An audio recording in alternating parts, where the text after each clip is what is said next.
They broke into my house after I refused them my own twin, the one who kicked me out, claiming there was no space now. They're the ons with nowhere to go. And I'm done playing the victim. When I was 16, my parents and twin sister kicked me out. I lived in a tent and struggled for years. Now I have a house, and they showed up uninvited with my sister's family demanding to move in. My sister was the one who convinced our parents to throw me out at 16, claiming there was no space for me. I spent 12 years fighting to secure my own place, and now they want me to let my sister move in because she's pregnant with her 4th child. As a 28-year-old man, I've endured my parents' toxicity since childhood. My twin sister has always been a thorn in my side. People say twins support each other, but in my case, my twin drags me down whenever she can. Childhood bullying wasn't enough.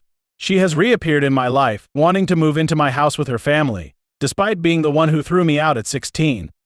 Her narcissism, fueled by our parents' poor parenting, is relentless. They always wanted a daughter and made it clear they would have terminated the pregnancy if it had been just me. I owe my existence to my sister. My sister never missed a chance to flaunt her entitlement. Growing up unwanted in my household was tough. Everything revolved around her. Despite being the same age, I wasn't allowed to touch her toys. She often got new clothes while I only received clothes on Christmas and our birthday. If we didn't share a birthday, they wouldn't have bothered celebrating it. In fact, if I didn't share my birthday with my sister, I wouldn't exist. I got the bare minimum, not out of love, but to save their faces from judgmental relatives. The only positive aspect of my childhood was my grandfather, the only person who saw through their BS. Sadly, he passed away when I was 13. That was the worst day of my life because I had no one to have my back. We lived in a cramped house in the suburbs. My sister and I shared a room, but it felt more like I had a bed and a tiny closet under her room. The entire space was filled with her clothes, toys, and posters. Complaining was not an option, as my parents believed they were doing enough for me. My sister didn't like me being in her room, so I was only allowed in at night to sleep. Even when I was sick, I had to lie on the couch because as a girl, she needed privacy. I couldn't wait to turn 18 and move out. It seemed my family was even more eager to get rid of me. When we were 16, my sister got pregnant by a 19-year-old loser. His parents had kicked him out after he failed the 8th grade 3 times. My parents got them married, and my dad found him a job as a cleaner at his factory. My father, who works as a mechanic at an automobile manufacturing company, brought him home. Naturally, I had to move out of my room to make space for him. Our house had only 2 rooms and a tiny living area. When I asked if I could sleep on the couch, my father refused, saying he uses it when my mom's snoring becomes unbearable in winter. I was told to find a place for myself. To make matters worse, my loser brother-in-law would say, "Dude, it's not tough to find a place for yourself." My parents threw me out when I was 15, and yet I managed to pull my life together. Now I have a family. Trust me, it gets better out there, I sighed.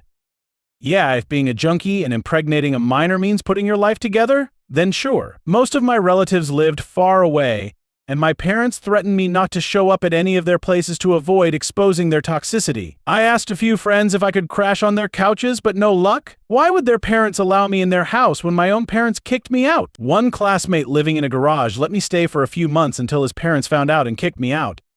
I slept on a bench on the sidewalk for a few days until the cops rounded me up and brought me home. My parents claimed I had run away. They took me in that night. But my father got me a makeshift tent from a junkyard and told me to set it up in the backyard as a reward for staying silent in front of the cops and not showing up at relatives' places. The tent was still safer than sleeping in the open. Summer was bearable, but winter was brutal. One night, it was so cold I thought I might die from the cold. I knocked on the house, but no one responded. Desperate, I knocked on my parents' bedroom window, and my dad yelled from inside not to disturb him or he'd come out and knock me down. I felt so miserable that I wanted to die. I cried the whole night. The next day, I went looking for a job that would provide a place to sleep. A bakery shop needed a worker for their factory about 20 miles away. They agreed to give me a place to sleep and offered me food. They baked at home and needed a helping hand. They offered me to live in their backyard, but I had to clean it up. I agreed. The place was pretty messed up with flour and sugar everywhere, not to mention the rodents living off it. But I was at my lowest point and took the job. I packed my stuff and left. My sister was even happy and said, "Good that you're leaving, we don't have space for you here." No one even bothered to ask where I was going. I cleaned up the place and made it livable. Initially, it was hard to get rid of the rodents that came searching for food, but eventually I felt comfortable living there. I had to drop out of high school just a few months shy of the final year exams. My friends urged me to stay in my parents' backyard and finish high school, but I had given up. I focused on my job and lived off my salary. Soon, I realized I needed to upskill to get a better job. I picked up a few skills. My dad is a mechanic, so I grew up playing with his toolbox. It saved my parents from buying me toys, and I also helped Dad with plumbing around the house. I saved up and took a course, eventually landing a job at a car plant. I worked tirelessly to climb the ladder, and now I'm a supervisor. Recently, an old friend was urgently selling his house due to divorce issues and wanted a quick buyer. I was hesitant to buy a 3-bedroom house, but he offered a hefty discount on the market price and allowed me to make the down payment in parts. I jumped at the opportunity.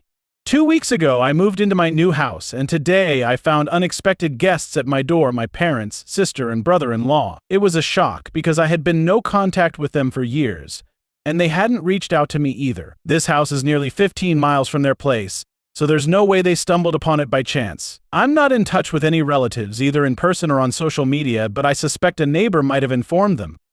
I still keep in touch with one of my old neighbors, and he might have seen pictures of my house on Facebook and told my parents. I have no idea how they figured out the exact address, but my dad knew where I worked, so maybe he got it from there. As soon as I opened the door, they barged into my house. Mom and Dad congratulated me and said they were proud of me. I smiled and offered them a chair. I'm still in the process of furnishing the place, so I only have a bed, a few chairs, and a table. My parents sat down and started asking about the house deal. They found it unbelievable that I could buy a house at 35 while they were still renting. Meanwhile, my sister and her deadbeat husband were casually strolling through my house as if planning to move in. I asked them why they suddenly showed up in my life. They said, "Nothing, just checking on you." Funny? Huh?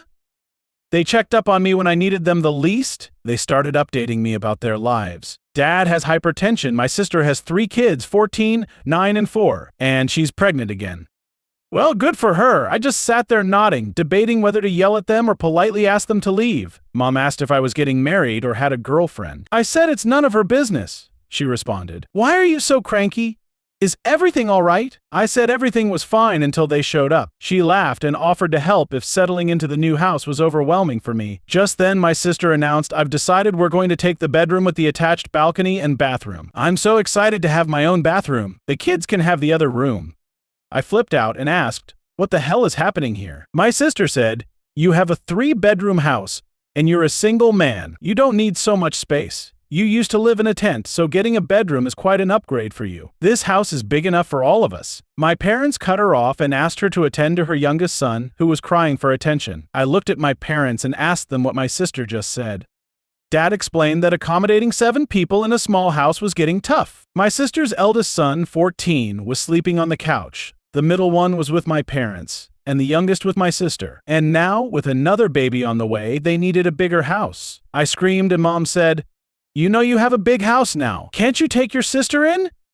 Before she finished, I yelled, "Hell no, I'm not taking anyone into my house." My sister screamed that I owed her for bringing me into this world, the same old story. "Mom and Dad would never have had you if I wasn't there. You owe me a place here. Our house is so crowded I can't even breathe," I replied. "Yes, thanks to you and thanks for bringing me into this world. Now get out." Before anyone could say anything, I asked them to leave. Dad tried his tough approach, raising his voice and saying it was my duty as the man of the house to take care of my sister. I yelled back that I had no obligation to take care of her, but as parents, they were obligated to take care of me, and they failed. He was okay with his grandson sleeping on the couch, but when I asked, he refused and threw me out. I ranted about how I survived with rodents in my employer's garage and lived in a dingy apartment for a decade, but none of them ever checked on me. Mom started sobbing and tried to hug me. I blocked her and asked them to leave. Bill said, "Man up, bro. I've lived that life for years and never complained. You have a big house and you're single. What do you need all this space for?" I gestured for him to shut up. My sister started cussing me for shouting at her husband. I said, "Well then, get out if you don't want me to knock him down." I chased them out of my house without letting them speak another word. I'm fuming with anger. They were always toxic and narcissistic, and now they've turned greedy. But I'm not 16 anymore, blindly following their orders like a puppet. If they keep pestering me, I won't hesitate to call the cops on them. Update: my sister and her junkie husband broke into my house. Some of you asked if my sister offered to pay rent. The answer is a big no. She hasn't. And she can't afford rent. She and her junkie husband are freeloaders and child-making machines. They've been leeching off my parents for 12 years, and now they want to do the same to me? It's not like my parents are happy about it. I saw the frustration in their eyes during their last visit. But instead of throwing her out, they're trying to offload those lazy bumps onto me. A week after our first encounter, my mom showed up at my house again. This time she didn't beat around the bush and told me I should let my sister move in with me. I said no way. She repeated the same stuff about how difficult it was to accommodate so many people in a small house, blah blah. Still, it was a no from me. Then she tried to threaten me. I should have seen it coming, she said. See, honey, you live alone in this big house, and you're gone for 12 hours a day. What if someone breaks in? If a family lives here, it would be safer for you. Plus, you'll get help with cleaning, dishes, and laundry, I said for the last time, no, and go away. I don't want any of you at my house. A few days later, one of my neighbors told me he saw a pregnant woman with a man and a young boy loitering around my property. They were peeping in through the windows, wandering around the backyard, and it seemed like they were trying to sneak in. He's an old man who sits on his front porch all afternoon. When they noticed he was watching them, they went away. He informed me as a goodwill gesture. I thanked him, gave him my number, and asked him to call me if he ever saw them again. My house wasn't equipped with cameras yet. I had intended to install them over the weekend. Who knew they would break in before then? Just 2 days later, I got a call from my elderly neighbor saying he suspected someone had broken into my house. I rushed home in a panic. He was right. My sister and Bill had broken in through the back window, she said. We didn't have any other options. You were being a jerk and not allowing us. Now we live here and you suck it up. I was in shock. How far she went to flaunt her entitlement. Bill came out of the room they had turned into their bedroom and said, "It was pretty smooth, huh?" Without thinking twice, I charged at Bill. My sister stepped in between and I dragged her aside. I punched him in the face. Their 14-year-old son attacked me with a bottle, and my head started bleeding. The blow wasn't severe, and I was on the verge of blackout, but my rage kept me conscious. They all panicked at the sight of blood. My sister called my parents and told them what happened. Bill and his son started cleaning up the mess. My neighbor called the cops. My sister and Bill started apologizing and begged me to spare their son from being arrested. I said, "All of you are going down with him." The cops arrived and took my statement. My sister denied all allegations of breaking in and assaulting me. She claimed they were visiting my house, her son played a prank on me, and I accidentally slipped and hurt my head. She said I was mad at them and falsely framing them. What a liar. Meanwhile, my parents arrived and forced me to drop the charges. They all ganged up to make me look like a liar, claiming I was using the cops to settle a grudge against my sister. Thank God my neighbor stepped in and gave his statement, and based on that, the cops arrested them. They had to spend the night behind bars because my parents couldn't afford bail. The next day, they were presented for trial. I went to the hospital to get my wounds dressed. The doctor scanned it for internal injuries. I had to take a couple of days off to nurse my wounds. I pressed assault charges against them and also claimed compensation for my losses, and the court agreed that they should bear it.